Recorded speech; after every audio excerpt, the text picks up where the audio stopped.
안녕하세요. 부동산 상담 엑스퍼트 리얼티문입니다. 내 집 마련 전략 전문가로서 주택 매매 계약, 임대차 계약의 체결 유지, 종료 절차와 주택 청약 요건리 전략을 알려드립니다. 그리고 주택담보대출, 전세대출, 신용대출 등 실행 요건과 대출 규제 사항을 설명드립니다. 오늘은 2021년 1월 서울특별시청 상가임대차 상담센터에서 발간한 상가임대차 상담 사례집 주요 질의 응답에 대해 살펴보겠습니다. 금일은 사례집 6번째 주제로 수리비와 관리비 관련한 상담 사례입니다. 임대차 계약에서 개별 사건마다 다르게 해석될 수 있으며 소송 관련 증빙 자료로 제출할 수 없음을 미리 알려드립니다. 그럼 바로 시작할게요.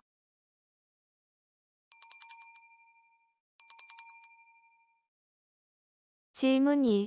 상가에서 장기 수선 충당금은 누가 부담해야 합니까? 상담 요지. 저는 영등포에 위치한 집합 건물 구분상가 소유주입니다. 상가 임대차 계약을 다음 주 종료하고 정산하기로 했습니다. 임차인이 임대차 기간 부담했던 장기 수선 충당금을 반환 요청합니다. 장기 수선 충당금은 임대인이 부담해야 합니까? 상가 임대차에서 장기 수선 충당금 부담 주체가 누구인가요? 답변. 장기 수선 충당금은 아파트 등 집합 건물의 배관, 승강기 등 주요 시설을 수리하거나 교체하거나 장래에 수선하기 위해 사용하는 비용입니다. 공동주택은 소유자가 장기 수선 충당금을 부담하도록 공동주택관리법으로 규정하고 있지만 공동주택 이외의 집합 건물에 적용하는 집합 건물의 소유 및 관리에 관한 법률에서는 장기 수선 충당금의 부담 주체를 명시하고 있지 않습니다. 건물의 주요 구성 부분에 대한 대수선, 기본적 설비 부분의 교체 등과 같은 대규모의 수선은 임대인이 그 수선 의무를 부담합니다. 그러므로 임대인과 임차인이 장기 수선 충당금에 대한 부담 주체를 별도로 약정하는 등의 별다른 사유가 없고 장기 수선 충당금의 사용 용도가 건물의 기본적 설비 부분 등이라면 임대인이 부담해야 할 것입니다. 질문 2. 도둑이 들면 건물주에게 책임이 없나요? 상담 요지. 사무실 2층을 임차하여 운영 중인데 얼마 전 사무실에 도둑이 들었습니다. 도둑은 출입문을 파손시키고 물건을 훔쳐 달아났습니다. 건물주에게 도둑이 들어온 것에 대한 책임을 물을 수 있는지요? 또한 파손된 출입문은 누가 수리해야 하나요?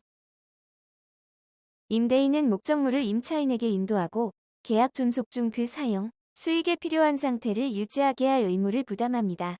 임차인의 과실 없이 임차물 일부가 훼손되었다면 임대인이 책임을 져야 하지만 임대인이 임차인의 안전을 배려하거나 도난을 방지하는 등의 보호 의무까지는 부담한다고 볼 수 없습니다. 그러므로 임차인의 도난 물품에 대해 임대인에게 책임을 물을 수는 없습니다. 질문 3. 점포안 환풍기는 임대인이 수리해야 합니까? 상담 요지. 저는 상가건물관리소 직원입니다. 임차인에게 영업장 내부의 작동이 멈춘 환풍기의 교체와 수리를 요청했습니다. 임차인의 임차 목적물 안 전용 공간에 있는 환풍기인데 임차인은 본인 책임이 아니라며 임대인에게 수리 책임을 전가하고 있습니다. 입점한 지 3년이 넘었는데 임대인이 책임을 져야 합니까?